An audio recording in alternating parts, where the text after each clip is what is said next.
Les paroles d'Épictète résonnent à travers les siècles, comme un rappel percutant de l'importance des relations humaines dans notre quête de sagesse et de bien-être. Dans cette exploration philosophique, nous plongeons dans l'univers du stoïcisme, une école de pensée ancienne qui a laissé un héritage durable. La clé est de ne fréquenter que des personnes qui t'élèvent, dont la présence fait surgir le meilleur en toi. Cette affirmation incite à une profonde introspection sur la qualité de nos liens sociaux. Ainsi, examinons de plus près ces conseils stoïciens qui nous enjoignent à éviter certains types de personnes. À travers cette analyse, nous aspirons à décrypter les subtilités de la vision stoïcienne sur les relations interpersonnelles, tout en considérant leur applicabilité dans notre monde moderne. Lorsque nous pénétrons l'univers stoïcien, nous découvrons une sagesse qui transcende les époques, offrant des réflexions profondes sur la manière dont nos relations influent sur notre épanouissement intérieur. Ces enseignements ne se limitent pas à une époque révolue, ils résonnent avec une pertinence qui traverse les frontières du temps. Abonnez-vous pour ne manquer aucune de nos futures explorations philosophiques et recevoir des contenus exclusifs. N'oubliez pas de rester jusqu'au bout de cette vidéo, car c'est là que réside la clé pour tirer tous les bénéfices de ces précieux enseignements stoïciens. 1. Les plaignants, cette personne qui semble être le maître incontesté de la lamentation perpétuelle. Les stoïciens nous avertissent avec sagesse sur l'impact potentiellement toxique de s'entourer de telles âmes constamment en proie à la complainte. Imaginez un univers où chaque conversation est teintée d'une palette de nuances sombres, où le verre est toujours à moitié vide, même lorsqu'il déborde de bénédictions. C'est là que réside le plaignant, trouvant des raisons infinies de se lamenter, créant une ambiance où l'énergie positive est éclipsée par un nuage persistant de pessimisme. Dans l'éclaireur stoïcien, ce comportement ne fait pas que ternir l'atmosphère. Il constitue également une menace pour notre bien-être intérieur. Les stoïciens nous enseignent à accepter ce qui échappe à notre contrôle et à concentrer notre énergie sur ce que nous pouvons changer. S'immerger dans un océan de plaintes constantes va à l'encontre de cette philosophie, sapant notre capacité à maintenir une perspective équilibrée et résiliente face aux vicissitudes de la vie. Alors, comment naviguer dans ces eaux troubles sans être emporté par le courant des lamentations? Les stoïciens proposent une bouée de sauvetage philosophique, la gratitude. En se concentrant sur les aspects positifs de la vie et en encourageant le plaignant à embrasser cette mentalité, nous pouvons commencer à transformer l'énergie négative en une force constructive. 2. La drama queen. Bienvenue dans le royaume de la reine du drama. Cette personne pour qui chaque situation est une scène potentielle, chaque interaction une opportunité de briller sous les projecteurs tumultueux du drame. Les stoïciens nous mettent en garde contre cette fascination constante pour l'intensité dramatique, soulignant son potentiel de perturbation de notre paix intérieure. Imaginez un théâtre où chaque jour est une pièce en plusieurs actes, chaque péripétie amplifiée, chaque émotion exagérée. C'est là que réside la reine du drama, attirant l'attention par des récits époustouflants et des réactions spectaculaires. Mais, dans cette quête perpétuelle de l'extraordinaire, la sérénité intérieure peut rapidement être reléguée au second plan. Dans la perspective stoïcienne, cet amour pour le drame excessif est une invitation à détourner notre regard de l'essentiel. Il préconise la sobriété émotionnelle et la recherche de l'équilibre, car succomber à chaque tempête émotionnelle peut nous éloigner de la tranquillité intérieure. Comment, alors, rester à flot au milieu de ce torrent émotionnel? Les stoïciens nous offrent une bouée philosophique, la maîtrise de soi. En cultivant la conscience de nos émotions et en choisissant des réponses réfléchies plutôt que des réactions impulsives, nous pouvons échapper au tourbillon du drame incessant. 3. Jouer les Cassandres. Plongeons maintenant dans le monde du Cassandre, l'oracle moderne qui, bien que dénué de pouvoir divin, possède une capacité remarquable à prédire inlassablement le pire. Les stoïciens nous exhortent à la prudence face à ces prophéties pessimistes, soulignant leur potentiel corrosif sur notre bien-être psychologique. Imaginez une personne dont chaque vision de l'avenir est teintée de sombres présages. où chaque opportunité est accueillie par des prédictions funestes. C'est là que réside le Cassandre moderne, peignant un tableau du monde où les nuages noirs prévalent, où chaque lueur d'espoir est éclipsée par la prémonition de la catastrophe imminente. Dans la perspective stoïcienne, succomber à ces visions catastrophiques va à l'encontre de la sagesse antique.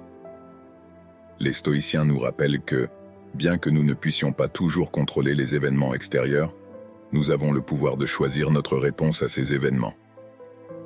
S'immerger dans un océan de prédictions négatives compromet notre capacité à maintenir une attitude équilibrée et résiliente face aux défis de la vie. Les stoïciens nous offrent une boussole philosophique, la pensée équilibrée. En cultivant une perspective nuancée et en cherchant des opportunités de croissance même dans l'adversité, nous pouvons contrer l'influence du Cassandre moderne. 4. La victime. Pénétrons maintenant dans le territoire délicat de la victime, celle dont le récit de vie semble constamment empreint d'injustice et de malchance. Les stoïciens nous guident dans une réflexion sur la responsabilité personnelle, soulignant l'importance de ne pas se laisser engloutir par le rôle de la victime.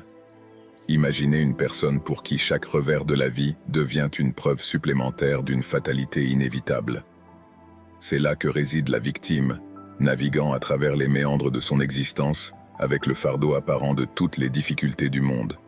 Pénétrons maintenant dans le territoire délicat de la victime, celle dont le récit de vie. Dans la perspective stoïcienne, céder au rôle de la victime va à l'encontre du principe fondamental de prendre responsabilité de notre vie. Les stoïciens nous enseignent que même lorsque les circonstances extérieures nous définissent, notre pouvoir réside dans notre capacité à choisir notre réponse. S'immerger dans une mentalité de victime compromet notre aptitude à cultiver la résilience et à grandir à travers les défis. Les stoïciens nous offrent la solution, l'acceptation et l'action. En acceptant les aspects de notre vie qui échappent à notre contrôle, tout en prenant des mesures délibérées pour changer ce qui est modifiable, nous pouvons transcender le rôle de la victime et reprendre le contrôle de notre destin. 5. Le positiviste toxique. Bienvenue dans le monde du positiviste toxique, celui dont l'optimisme excessif peut parfois être tout aussi éreintant que le pessimisme constant. Les stoïciens nous incitent à considérer avec discernement cet excès d'optimisme et à trouver un équilibre réaliste dans notre approche des défis de la vie.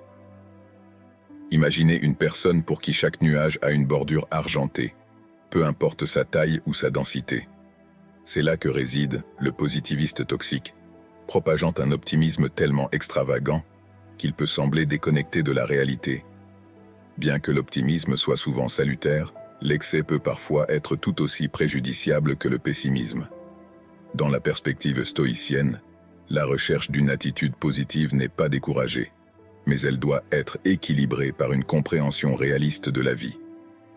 Les stoïciens nous enseignent à accepter les hauts et les bas de l'existence avec une équanimité calme, plutôt que de nous laisser emporter par des vagues excessivement positives. Comment maintenir une attitude positive sans sombrer dans l'excès? En pratiquant la sagesse, c'est-à-dire en évaluant objectivement les situations, en embrassant le réalisme tout en cultivant une vision optimiste tempérée, nous pouvons éviter les écueils du positivisme excessif. 6. Le manipulateur. Bienvenue dans le monde complexe du manipulateur, celui qui manœuvre habilement les fils des relations pour atteindre ses propres desseins. Les stoïciens nous offrent des conseils judicieux pour identifier et résister à ces tactiques de manipulation, préservant ainsi notre intégrité émotionnelle. Imaginez une personne dont chaque mot et chaque geste sont soigneusement orchestrés pour influencer et contrôler. C'est là que réside le manipulateur, expert dans l'art subtil de diriger les interactions à son avantage, souvent au détriment des autres. Chez les stoïciens, succomber à la manipulation va à l'encontre du principe de vivre en accord avec la vertu. Les stoïciens mettent en avant l'importance de l'intégrité et de la transparence dans nos interactions, nous invitant à être conscients des manœuvres manipulatrices et à prendre des mesures pour les contrer. Comment nous protéger? En cultivant la lucidité et la vigilance, nous pouvons identifier les tactiques manipulatrices et choisir des réponses réfléchies, plutôt que de succomber à la manipulation. Ainsi, le manipulateur devient non seulement une mise en garde contre les relations fondées sur la duplicité, mais aussi une invitation à cultiver la clarté et l'intégrité dans nos interactions. 7. Le vampire du temps. Voici l'univers énergivore du vampire du temps, celui qui, insidieusement, draine votre énergie et monopolise votre temps.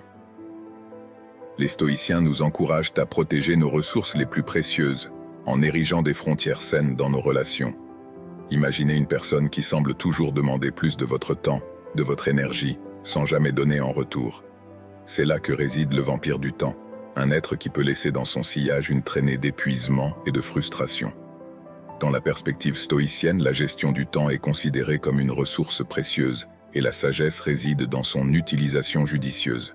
Il nous rappelle l'importance de définir des limites et de protéger notre espace personnel afin de préserver notre équilibre intérieur. En établissant des limites claires, en communiquant efficacement et en apprenant à dire non lorsque nécessaire, nous pouvons préserver notre temps et notre énergie pour ce qui compte vraiment. Le vampire du temps devient non seulement une leçon sur la valeur du temps et de l'énergie, mais aussi une invitation à ériger des frontières saines dans nos relations pour préserver notre bien-être intérieur. Le stoïcisme nous enseigne à cultiver la résilience, à embrasser la responsabilité personnelle et à ériger des frontières saines pour préserver notre bien-être intérieur. Si cette exploration vous a apporté des éclairages utiles, n'hésitez pas à exprimer votre appréciation en cliquant sur le bouton like, en vous abonnant pour ne rien manquer de nos futures explorations, et en partageant vos réflexions dans les commentaires. Ensemble, continuons ce voyage vers une vie plus épanouissante et en accord avec les principes stoïciens.